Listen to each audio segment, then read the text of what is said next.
¿Qué tal amigos? Tengan ustedes una cordial bienvenida.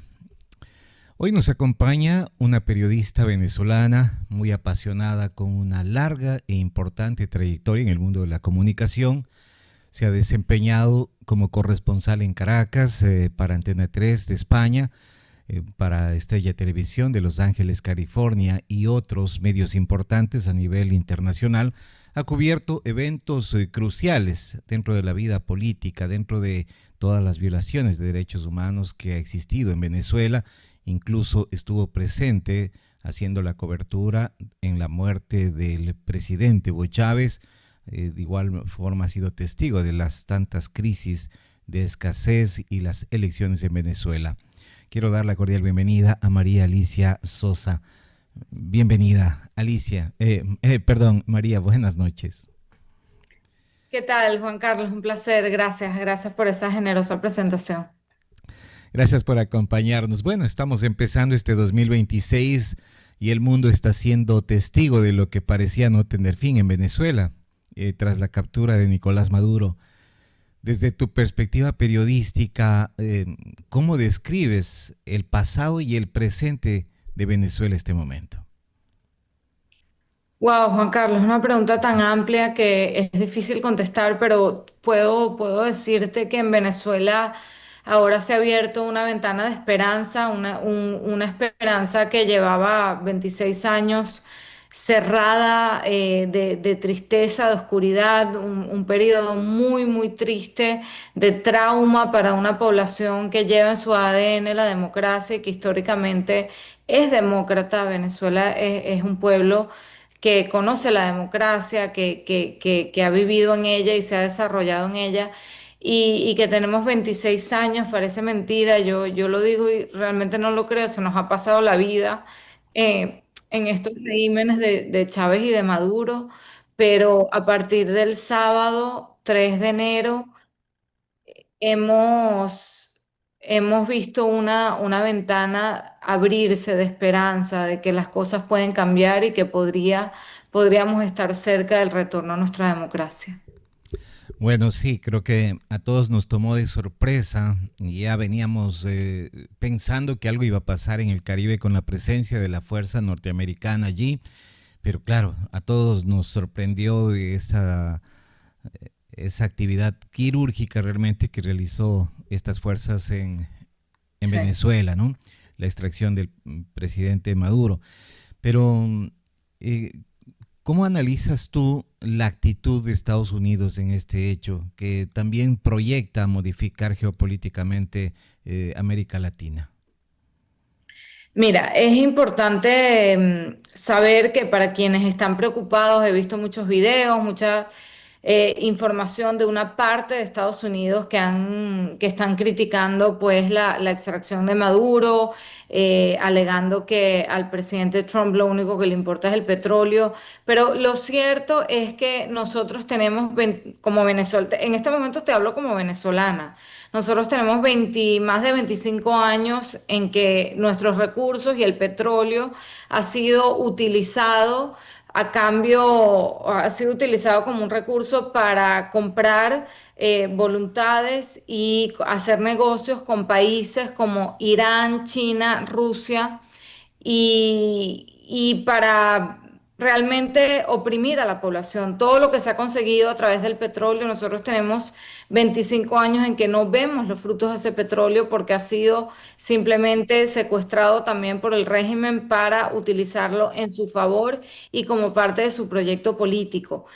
Que se abra una ventana a hacer negocios con empresas serias, con empresas de prestigio, en una igualdad de condiciones donde se va a pagar el petróleo como es, con empresas americanas, es algo que no solo yo como venezolana celebro, sino puedo darte fe de que los venezolanos están emocionadísimos y con una actitud de optimismo y con mucha emoción de que esto pueda generar un boom económico al país, un país que ha sido golpeado por una crisis económica terrible, con una inflación de más de 500%. Lo que yo te pueda contar es poco. La mayoría, más del 90% de la población vive en pobreza. Un país que tiene las reservas de petróleo más grandes del mundo, viven en pobreza porque todo se lo han robado, todo ha sido corrupción, lavado de dinero, lo que yo te puedo contar es poco sobre el régimen de Maduro y ha sido manejado como un cartel. Entonces, que pasemos de manejar el tema del petróleo en un negocio de un cartel, que pasemos a manejarlo como una empresa privada o una empresa seria donde haya un trato serio entre las partes, eso es algo que los venezolanos hoy en día celebran. Claro, bueno, es que hablar de Venezuela en este momento hay tantas aristas que pudiéramos tocar, pero para desempolvar un poquito, en repasar un poquito la historia y también lo que han señalado algunos analistas en Sí. estos últimos días, han refrescado la memoria que tras la caída de la Unión Soviética que alimentaba a Cuba y luego Cuba que avisó en América, como decimos en términos latinos, un puerquito que da mucha manteca a Venezuela por el tema petrolero. ¿Tú crees que realmente se ha cortado la cabeza de la serpiente ahora para América Latina con la detención de Nicolás Maduro? Pienso que sí, también pienso que esta es una serpiente de unas 3 o 4 cabezas. Lo cierto es que el régimen en cierto sentido sigue mandando dentro de Venezuela, pero parece que tiene la bota montada de Estados Unidos encima, Estados Unidos los tienen contra la pared. Pero lo cierto es que todavía hay unas facciones del régimen, incluso una de ellas es Delcy Rodríguez, otra es Padrino López, otra es Diosdado Cabello, que siguen manteniendo poder dentro de Venezuela.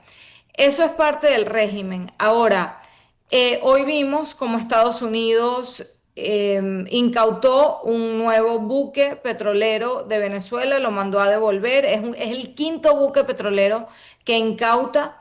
Y esto nos da una señal de que quien está enviando las directrices es Estados Unidos y quien está marcando la pauta de lo que tiene que ocurrir es Estados Unidos y es la administración Trump. Sí, en este contexto que tú acabas de plantear, también hemos observado cómo el régimen en Venezuela ha ido bajando el tono, las declaraciones de Diosdado Cabello, que en un momento señalaba ni una gota para el Exacto. imperio, ¿no? Y hoy ha ido cambiando su discurso. Delcy Rodríguez, de igual forma, aceptando, está hablando hoy de un nuevo momento político, es el término que ella utiliza, ¿no? Es decir, vamos viendo que está cediendo, pero ¿qué tan afectada está la estructura de estas cabezas que restan frente al gobierno de Venezuela?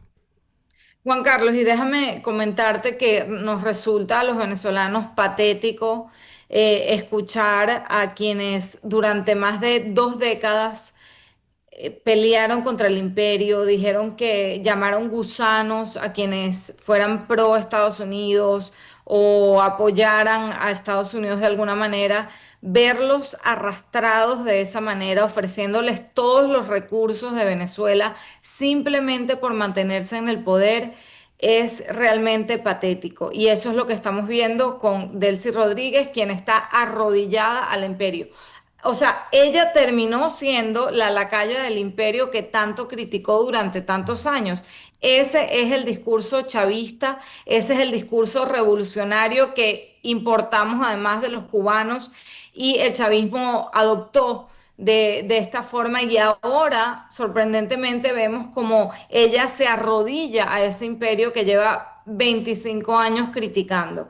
Entonces, estamos muy sorprendidos como venezolanos de que eso esté ocurriendo, pero sabemos que es simplemente porque ellos no quieren salir del poder, el costo es demasiado alto. Recordemos que Delcy Rodríguez es una persona que está sancionada no solo por Estados Unidos, también por Reino Unido, por la Unión Europea, por Suiza.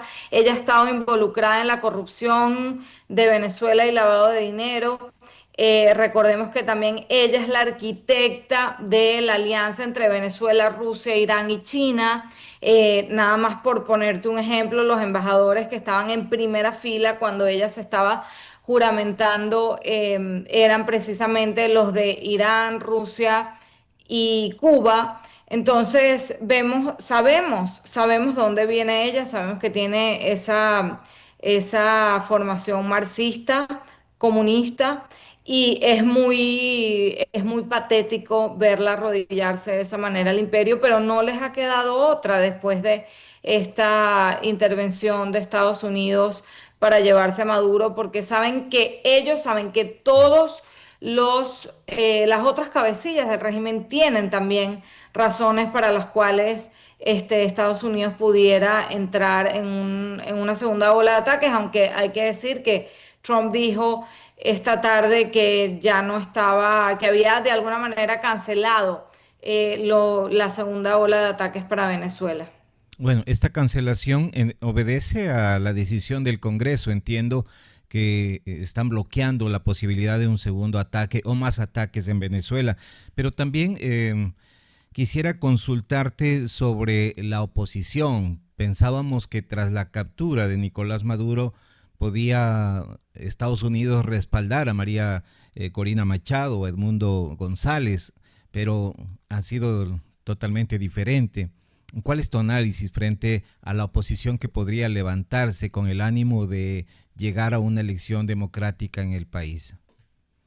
Bueno, primero, con respecto a la votación del Senado, quiero decirte que lo que se ha votado es una parte, luego esa votación debe pasar una vez más al Senado, debe pasar por la Cámara, así que no está concluida esa votación que se produjo el día de ayer. Y con respecto a la oposición, es un tema que efectivamente a muchos venezolanos nos ha tocado el hecho de que no hubiera una transición inmediata a los líderes a quienes nosotros votamos ampliamente y masivamente en el año 2024, el 28 de julio.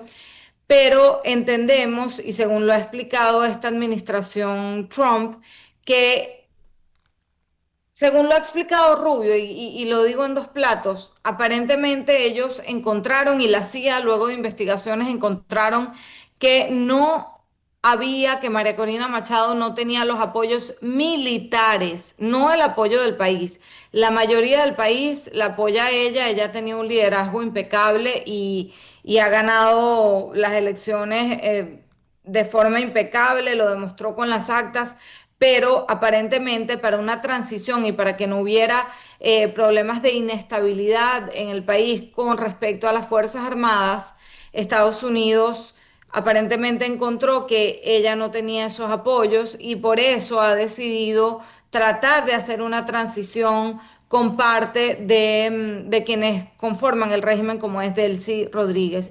Nosotros entendemos por una parte esto, lo entendemos, sabemos que las transiciones no son fáciles, o sea, en un panorama ideal, María Corina Machado estaría tomando el poder al día siguiente, pero hay que recordar que estos son 25 años de bandas delictivas, de crimen organizado, de chavismo, que no es un régimen cualquiera. Entonces no es fácil esta transición. Así que entendemos que quizás esto va a tomar tiempo. Sin embargo, los venezolanos hemos insistido y le hemos pedido a Estados Unidos que esto sea algo temporal, que Delcy Rodríguez, como le decía anteriormente, es una persona sancionada, es una persona que está señalada también por crímenes de lesa humanidad. Bajo la vicepresidenta ella estaba a cargo de las torturas y los encarcelamientos de cientos de presos políticos en el SEBIN, así que no es una persona para nada de confiar por parte de los venezolanos. Pero entendemos que quizás la transición debe contar con actores de este tipo y si todos estos pasos que tenemos que recorrer es lo que hay que hacer para nosotros llegar eventualmente a una democracia, pues estamos dispuestos a hacerlo.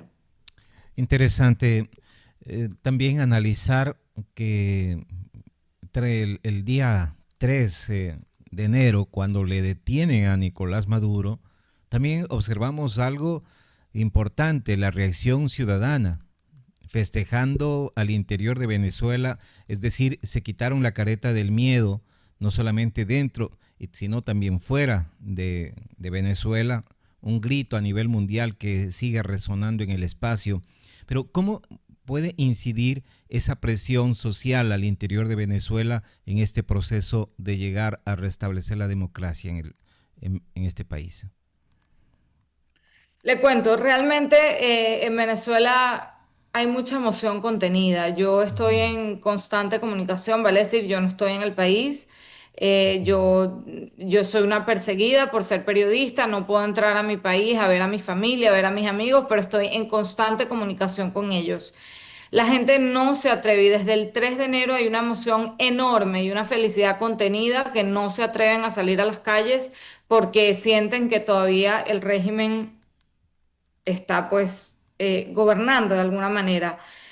Pero hay mucho optimismo. El optimismo es de que esto puede eventualmente cambiar. Se están viendo pasos muy rápidos. Veíamos hoy cómo el presidente Donald Trump se reunía con todos los CEOs de empresas de petróleo.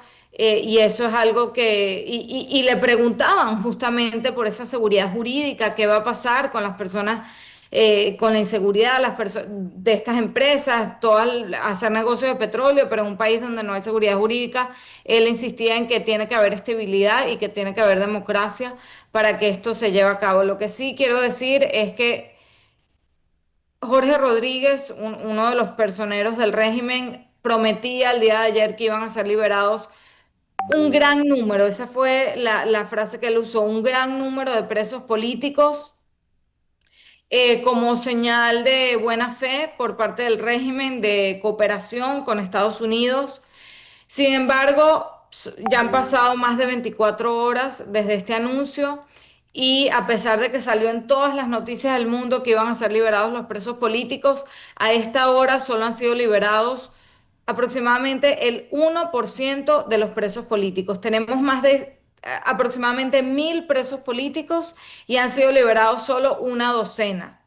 Entonces, nuestra petición al secretario Rubio y al presidente Trump es que exijan al régimen de Maduro que cumpla, porque este régimen es experto en ganar tiempo y en engañar a las partes cuando se trata de negociación. Hemos tenido N meses de negociación, hemos tenido países que han intentado mediar en esta crisis y el régimen de Maduro siempre engaña y trata de ganar tiempo prometiendo cosas que luego no cumple.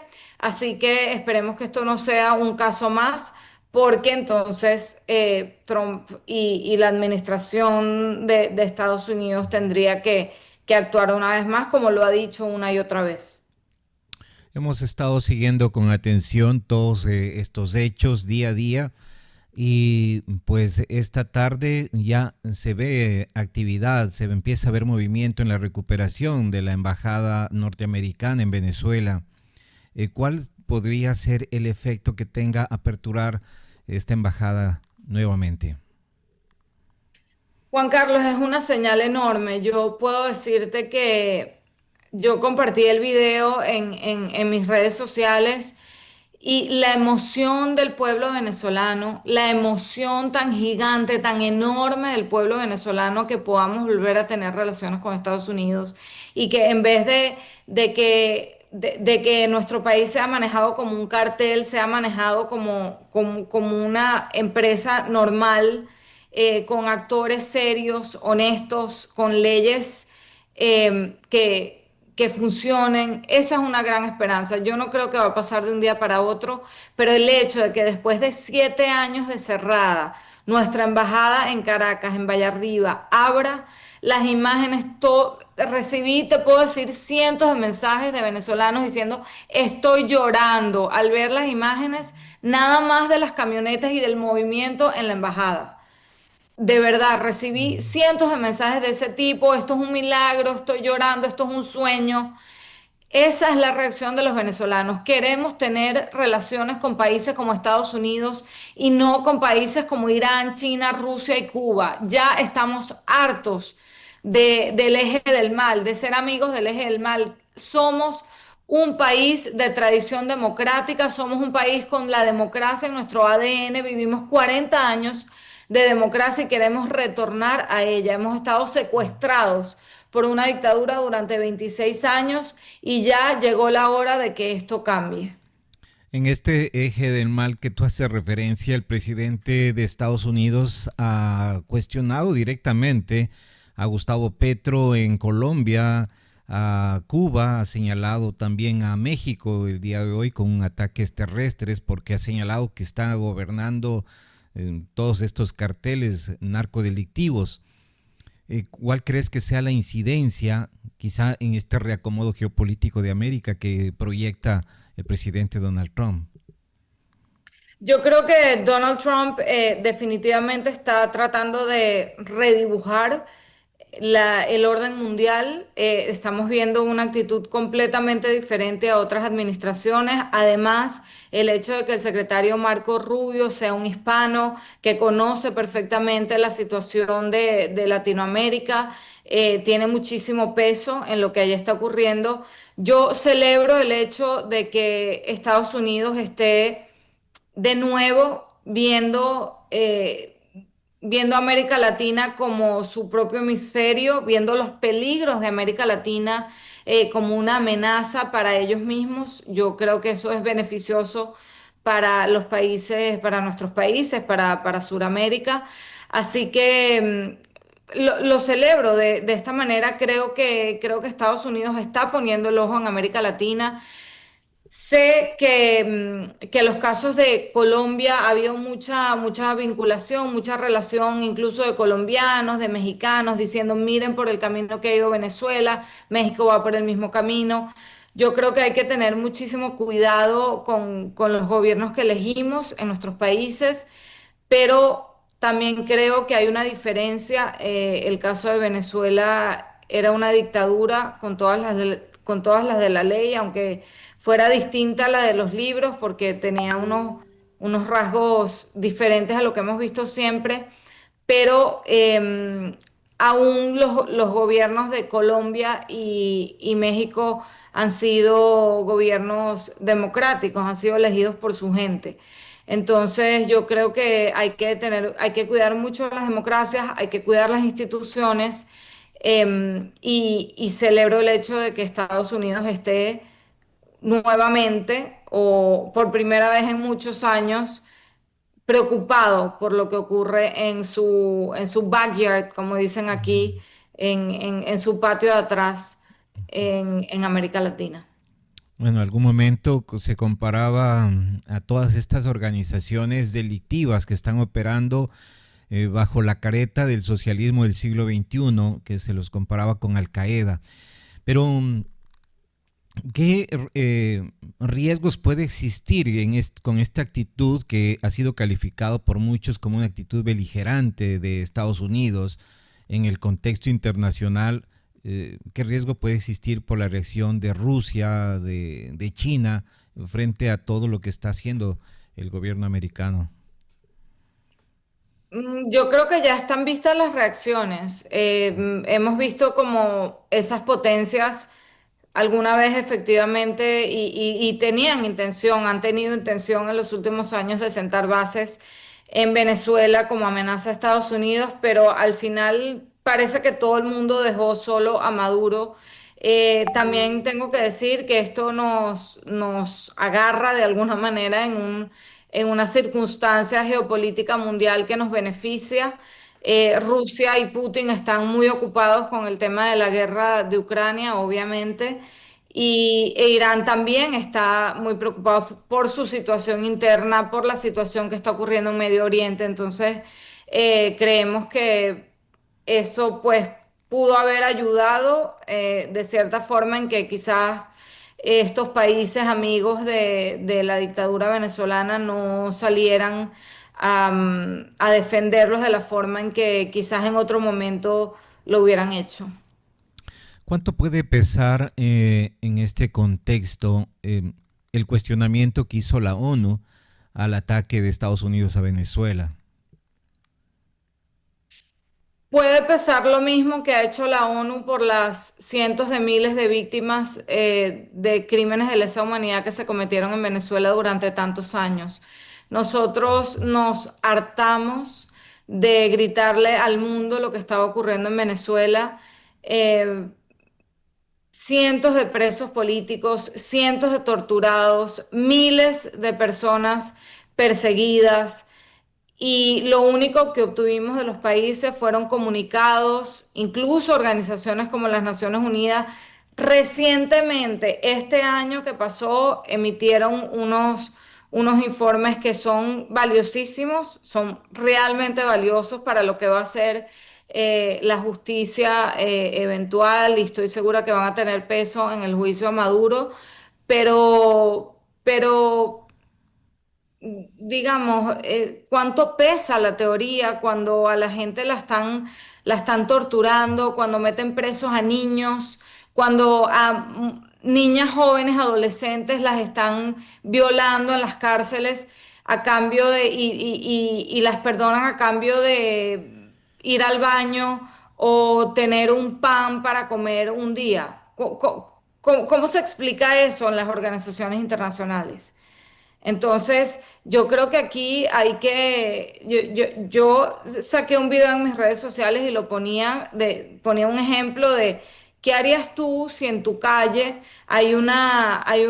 tú ves a un agresor que está dentro de una casa que está golpeando a su mujer y a sus niños, cayéndole a batazos, cayéndole a latigazos. Todos los días oyes los gritos desesperados de esa gente pidiendo ayuda a la calle, a los vecinos, pidiendo, y nadie hace nada. Lo único que hace la gente es decir, lo siento mucho. Estoy muy preocupado por la situación de tu casa, estoy muy preocupado, pero las normas de la urbanización dicen que tú no puedes entrar a esa casa porque es propiedad privada. Pero ¿acaso no es lógico que alguien entre a sacar al agresor? ¿No es lógico que alguien se meta? Entonces, mira, lo que dice la teoría obsoleta, porque es teoría obsoleta de las Naciones Unidas, de la soberanía. Por cierto, quienes hablan de soberanía, ¿qué soberanía? Si la soberanía fue expresada el 28 de julio en las elecciones y no se respetó. Quien no respetó la soberanía fue Nicolás Maduro al robarse las elecciones. Entonces, Venezuela ha sido un país secuestrado por una narcodictadura y finalmente alguien, que en este caso es Estados Unidos, encontró la base legal porque encontraron las amenazas que esto representa para su país para entrar y sacar al opresor, a ese opresor que tiene golpeados y secuestrados a todo un país, y que nadie se atrevía sino a enviar comunicados. Nosotros estamos hartos de los comunicados, 25 años. ¿Y quién habla? Lo digo de verdad, ¿quién habla de derecho internacional? Quien critica todo esto lo dice desde el privilegio y además lo dice porque no es familiar de ninguna víctima, porque si alguien que defiende eso tuviera una hija presa, o un hermano asesinado por las fuerzas de Maduro, o un estudiante que ha sido también asesinado en las protestas, tantos cientos que fueron asesinados, no lo dirían. Pedirían ayuda y pedirían que esto tiene que cambiar, esto no puede ser lo que ha ocurrido en Venezuela a los ojos del mundo. Y nadie hizo nada. Por fin alguien se atrevió a hacer algo. Am, Queremos agradecerte, María Alesia, por acompañarnos, pero para ir cerrando, quisiera consultarte cómo ha sido tu experiencia en en el ejercicio periodístico en tu país que te llevó al exilio. Te cuento, Juan Carlos, siempre digo que cuando llegué aquí a Estados Unidos me sorprendí mucho porque comencé a tener acceso a las fuentes oficiales. En Venezuela, cuando yo comencé a ser periodista, a ejercer periodismo, eso no existía, no había fuentes oficiales. Nosotros nos teníamos que ingeniar para encontrar cifras, para encontrar casos. Entonces, realmente fue muy difícil. Yo tuve experiencias de haber sido golpeada por grupos chavistas, atacada en distintas manifestaciones. Tengo un caso abierto en la fiscalía precisamente por haber sido atacada. por grupos chavistas, cubriendo una manifestación sin haber hecho absolutamente nada, simplemente estar ahí, cubrir una manifestación. ¿Perdón? No, te escucho con atención. Ok. Y y la situación solo ha empeorado desde que yo tuve que irme del país, yo no puedo regresar, mi pasaporte ha sido anulado. Yo desde el exilio, desde Miami, he intentado no perder la voz, no perder darle voz a los venezolanos. En Venezuela hubo una gran ola de compra de medios, de expropiación de medios tradicionales, todos los compraron, todos se los apropiaron el régimen y muchos decidimos pues irnos porque no comulgábamos, digamos, con esa, con esa línea editorial. Otros fueron perseguidos. Entonces, realmente el ejercicio del periodismo en Venezuela es de alto riesgo, como ustedes lo saben. Casi todos los periodistas estamos fuera, los que están dentro no, prácticamente no pueden reportar, si no es con muchísimo cuidado. Pero sí, ha sido una profesión de muchísimo riesgo dentro del país, pero hemos intentado desde fuera ser la voz de quienes se quedaron allí, de quienes todavía están dando la batalla y para tratar precisamente eso, de reconquistar la democracia para nuestro país. Para cerrar, María Alesia, ¿qué quisieras decirles tú a tus compatriotas que se encuentran en Ecuador y en otras partes del mundo? Wow, no. Sé que todos sentimos lo mismo. Yo en este momento me salgo del rol de periodista y soy simplemente venezolana. Todos hemos tenido que irnos de nuestro país, hemos tenido que estar lejos de nuestras familias, perdernos ver envejecer a nuestros padres, crecer a nuestros sobrinos, a nuestros hermanos, no los hemos perdido todo. Pero creo que, como le decía al principio, la democracia está en nuestro ADN, nosotros tenemos una historia democrática amplia y que no lo olvidamos y que por eso no hemos parado de luchar. Nosotros no hemos parado de luchar en ningún momento. Todos los informes que hay en las Naciones Unidas, todos los reportes que usted ve de venezolanos, somos ruidosos, somos escandalosos, a veces somos insoportables, pero es que no nos vamos a callar con lo que está ocurriendo en nuestro país. Y yo creo que de alguna forma esto que estamos viendo ahorita es una especie de premio por haber sido tan ruidosos y por haber reportado tanto la situación, intensos a lo mejor a veces en tantos países a los que hemos llegado, Ecuador uno de ellos. Sabemos que hay tantos venezolanos allí que además nos han recibido en América Latina en tantos países. Em, Vamos a poder volver, vamos a poder recuperar nuestro país, los vamos a necesitar a todos para recuperarlo, para reconstruir, y ese es el sueño de todos. Y además agradecemos a los países que nos han recibido.